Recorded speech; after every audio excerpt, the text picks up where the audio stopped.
નમસ્તે મિત્રો, star education YouTube channel તરફથી હું હાર્દિક છાટબાર ફરી એકવાર આપ સૌનું ખૂબ ખૂબ સ્વાગત કરું છું.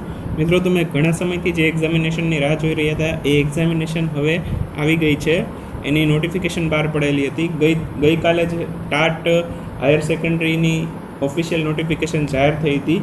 તો અને આજથી ફોર્મ ભરવાનું ચાલુ થયું છે. તો આજના વિડીયોમાં આપણે એના વિશે વાત કરશું. તો તમને જે પણ કાંઈ ક્વેશ્ચન થતા હોય નીચે કોમેન્ટ બોક્સમાં પૂછી લેજો.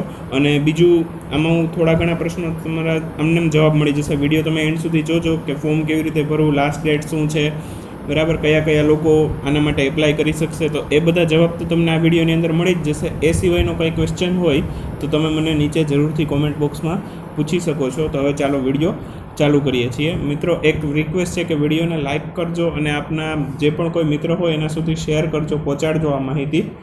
ચલો હવે સ્ટાર્ટ કરીએ. તો સૌથી પહેલાં લાસ્ટ ડેટ વિશે જ વાત કરી લઈએ, કેમ કે લાસ્ટ ડેટ ખૂબ અગત્યની હોય છે. ઘણીવાર આપણે ફોર્મ ભરીએ છીએ, ફોર્મ ભરવાનું બાકી રહી જાય છે. રિક્રુટમેન્ટ આવી હોય ખબર હોય, પણ છેલ્લી તારીખ શું છે એ ખબર ન હોય. એટલે તો લાસ્ટ ડેટ જોઈ લઈએ.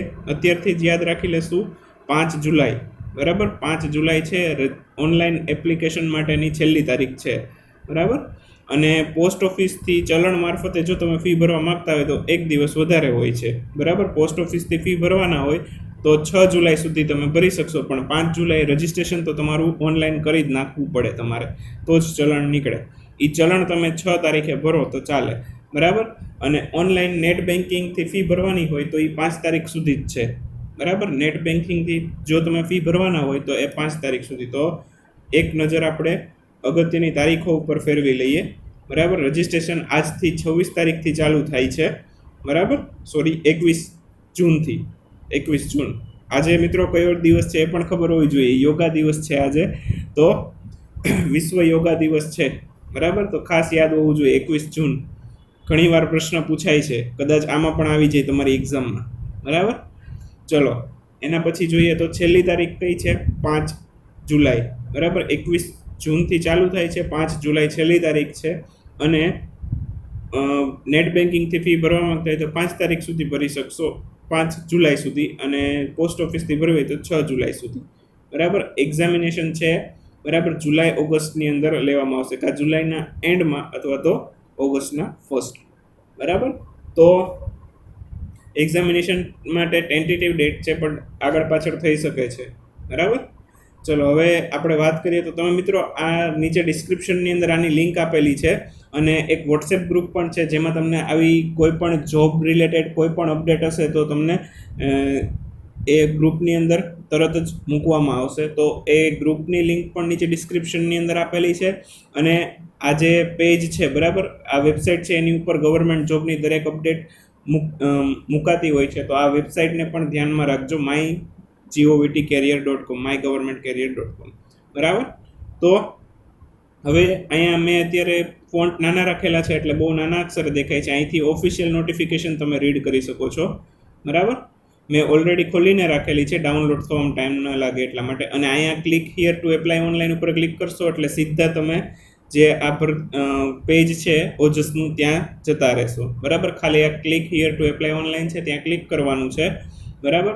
એટલે તમે ડાયરેક્ટલી ઓજસના પેજ ઉપર જતા રહેશો, બરાબર. તમને ફોનમાં ખોલશો એટલે મોટું જ દેખાશે, બટ અહીંયા મેં પીસીમાં ફોન્ટ નાના રાખેલા છે એટલે નાનું દેખાય છે, બરાબર. તો હવે ક્લિક આ રીડ ઓફિશિયલ નોટિફિકેશન છે એના ઉપર ક્લિક કરશો એટલે ડાયરેક્ટલી આવી નોટિફિકેશન ખુલશે. એમાં બધી જ વિગતો આપેલી છે. આપણે ઓફિશિયલ આમાં કોઈ આપણે ફેક ડિટેલ આપતા નથી, એટલે ડાયરેક્ટ આપણે ઓફિશિયલ નોટિફિકેશન ઉપર જ જઈએ છીએ, બરાબર.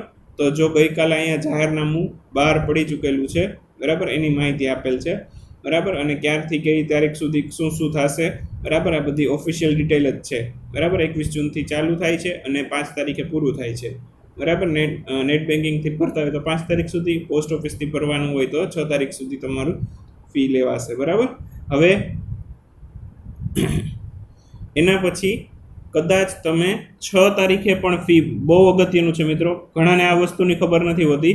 હવે તમે 5 તારીખે રજિસ્ટ્રેશન કર્યું અને તમે ફી ભરવાની ભૂલી ગયા, બરાબર. 6 તારીખે તમારે ફી ભરવી છે, છતાં તમે ફી ભરવાની ભૂલી ગયા તો 7 થી 10 તારીખ સુધી લેટ ફી સાથે તમે ફી ભરી શકશો. લેટ ફી 200 રૂપિયા, એટલે આની ફી છે 350 રૂપિયા, બરાબર. આ ફોર્મની ફી છે 350 રૂપિયા. તો લેટ ફી 200 રૂપિયા એક્સ્ટ્રા આપી અને તમે 7 થી 10 તારીખ સુધીના સમયગાળામાં ફી ભરી શકો છો. બરાબર. એટલે કદાચ તમે રજીસ્ટ્રેશન કરાવી નાખ્યું, એમ કર્યું કે ફી પછી ભરશું, 5 તારીખે વહી ગઈ, 6 તારીખે વહી ગઈ, તો હવે ઘણાને ખબર નથી હોતી આ લેટ ફી વાળું. તો 7 થી 10 તારીખમાં તમે લેટ ફી સાથે ભરી શકો છો. 200 રૂપિયા એક્સ્ટ્રા તમારે ભરવા પડશે. 350 રૂપિયા ફી છે, 350 રૂપિયા. બરાબર, યાદ રાખજો. અને આ જે છે જુલાઈ ઓગસ્ટમાં પરીક્ષા લેવાશે, એ મેં તમને કીધું એમ સંભવિત તારીખ છે, લેવાશે જેવું નહીં, પાછળ જઈ શકે. બરાબર, જુલાઈ ઓગસ્ટની અંદર જ લેવાય એવું નથી. બરાબર, બની શકે ડિસેમ્બરમાં જાય, 2019માં પણ લે. બરાબર, તો ટેન્ટેટિવ ડેટ છે. બરાબર, બધા વિષયો છે, કયા કયા વિષયો ઉપર આ લેવાશે એક્ઝામિનેશન, એ બધી જ વિગત અહીં આપેલી છે. તો વિષયોના નામ તમે જોઈ શકો છો, તમે કયા વિષયમાં શું કરેલું છે. બરાબર, ગણિત છે, ભૌતિક વિજ્ઞાન છે, બરાબર, હિન્દી, ગુજરાતી, સંસ્કૃત, આંકડાશાસ્ત્ર, જે પણ કોઈ તમારો વિષય હોય એ વિષય ઉપર તમે ભરી શકો છો. એ વિષયમાં સ્નાતક અને અનુસ્નાતકની ડિગ્રી પ્લસ બીએડ અથવા તો પીજી ડિપ્લોમાનો કોર્સ કરેલો હોવો જોઈએ. બરાબર, તો એ તમારી એજ્યુકેશન ક્વોલિફિકેશન થઈ. બરાબર, એ બધું હું તમને હમણાં બતાવી દઉં છું. બરાબર, તમે ઓફિશિયલ નોટિફિકેશન છે, નીચે ડિસ્ક્રિપ્શનમાં એની લિંક આપેલી છે, તમે ત્યાંથી ડાઉનલોડ કરી શકો છો. એટલે વધારે આપણે આમાં વિડીયોની લેન્થ નથી લંબાડતા. બરાબર, જે મહત્વની વસ્તુ છે એ કહી દઈએ. હવે એક્ઝામ પેટર્ન, વાત બહુ અગત્યની વસ્તુ છે. એક્ઝામ પેટર્ન કઈ રીતની છે. બરાબર, તો એક્ઝામ પેટર્નમાં કેવી રીતે છે, કુલ 200 માર્કનો પેપર છે તમારે. કેટલા માર્કનો? અહીં તમે જોઈ શકો છો, કુલ ગુણ કેટલા છે, 200 માર્કનો પેપર છે તમારો. અને કુલ કેટલા પ્રશ્નો હશે? 170 પ્રશ્નો હશે. તો સૌથી પહેલા વિભાગ 1ની વાત કરીએ તો કુલ 100 પ્રશ્ન હશે એમાં, અને દરેક પ્રશ્નનો 1 ગુણ હશે, એટલે 100 માર્ક ત્યાં થઈ ગયા. પછી વિભાગ 2 એમાં એમાં 50 પ્રશ્નો હશે, એમાંથી 30 પ્રશ્નો છે એ 2 માર્કના, એટલે 30 દુને 60. બરાબર, 30 પ્રશ્નો 2 માર્કના અને 20 પ્રશ્નો છે એ 1 માર્કના હશે. બરાબર, એના પછી તો આ કુલ 80 માર્ક થઈ ગયા વિભાગ 2 ની અંદર. હવે વિભાગ 2 એમાં શું છે, 20 પ્રશ્નો હશે અને દરેકનો 1 ગુણ હશે. બરાબર, તો આ રીતની તમારી એક્ઝામ પેટર્ન છે. અને ઓએમઆર ટાઈપ જ છે, ઓબ્જેક્ટિવ ટાઈપ છે, એટલે તમારે ખાલી મીંડા કરવાના છે. બરાબર, ચલો એના પછીની વાત કરીએ તો સબ્જેક્ટ. બરાબર, અને શું શું પૂછશે? 11-12નું, એટલે કે ગુજરાતી હોય તો 11-12નું ગુજરાતી પૂછશે. બરાબર, પ્રથમ અને દ્વિતીય ભાષા. અંગ્રેજી હોય તો પ્રથમ દ્વિતીય ભાષાનું અંગ્રેજી 11-12નું. એવી જ રીતે દરેકની અંદર આપેલું છે. બરાબર, તો એ તમે જોઈ લેજો. ફી છે એ એસસી, એસટી, એસસીબીસી અને ફિઝિકલ હેન્ડીકેપ કેન્ડિડેટ માટે કેટલી છે? 250 રૂપિયા. અને બાકી ઓબીસી અને જનરલ કેટેગરી માટે છે 350 રૂપિયા. બરાબર, તો એટીએમથી, નેટ બેન્કિંગથી તમે ફી ભરી શકો છો, પ્લસ પોસ્ટ ઓફિસથી ભરવી હોય તો ચલણ કાઢીને જે તમે દરેક રીતે ભરો છો દર વખતે એ પણ. બરાબર, તો સિલેબસ પણ જોવાઈ ગયો આપણે. હવે બસ આ સિવાય તમને કાંઈ પ્રશ્ન હોય તો ઓનલાઈન અરજી કરવી હોય તો આ તમારી ઓજસની વેબસાઇટ છે, અહીંથી પણ તમે ક્લિક કરશો તો સીધી ઓજસની વેબસાઇટ ઉપર જશો. બરાબર, આ બ્લુ કલરની લિંક છે, ત્યાં ક્લિક કરશો તો પણ ડાયરેક્ટ ઓજસની વેબસાઇટ ઉપર જશો, અથવા મેં તમને વેબસાઇટ બતાવી ત્યાંથી કરશો તો પણ અહીંયા click here to apply online છે, નીચે ડિસ્ક્રિપ્શનમાં લિંક આપેલી છે, ડાયરેક્ટલી ઓજસના પેજ ઉપર જતા રહેશો. તો આ સિવાય કાંઈ પણ તમને ક્વેશ્ચન હોય, ક્વેરી હોય તો જરૂરથી મને નીચે કોમેન્ટ બોક્સમાં કોમેન્ટ કરીને પૂછી શકો છો. અને બીજી એક વાત, બીજું એક અગત્યની અપડેટ આવી હતી. બીઈ અથવા તો બીટેકમાં જે કમ્પ્યુટર આઈટી કરેલું છે, કમ્પ્યુટર આઈટી વાળા છે એ લોકો કમ્પ્યુટરનું જે વિષય આવે છે 11-12ની અંદર, એમાં અરજી કરી શકે છે. બરાબર, કોણ કમ્પ્યુટર માટે કોણ બીસીએ વાળા કરી શકે છે, બીએસસી આઈટી વાળા કરી શકે છે. બરાબર, બીટેક વાળા કમ્પ્યુટર આઈટી હોય તો એ લોકો કરી શકે છે, તો કમ્પ્યુટર સાયન્સ હોય તો એ લોકો પણ કરી શકે છે, અને એમએસસી આઈટી વાળા પણ કરી શકે છે. બરાબર, તો અને બીજું બીટેક વાળા માટે છે બીએડ અથવા તો એમએડ ન હોય તો પણ ચલાવવામાં આવે છે. બરાબર, તો એ ખાસ યાદ રાખજો.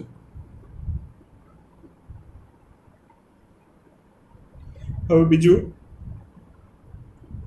જે ફોર્મ ભરતા પહેલા એક આટલી વિગત જોઈ લેજો. સ્નાતક, અનુસ્નાતક અને બીએડ અથવા તો પીજી ડિપ્લોમાનો કોર્સ કરેલો હોય એ લોકો ભરી શકે છે. અહીંયા તમારી જે એજ્યુકેશન ક્વોલિફિકેશનની ડિટેલ છે એ પણ તમે ફોર્મ ભરતા પહેલાં ખાસ જોઈ લેજો.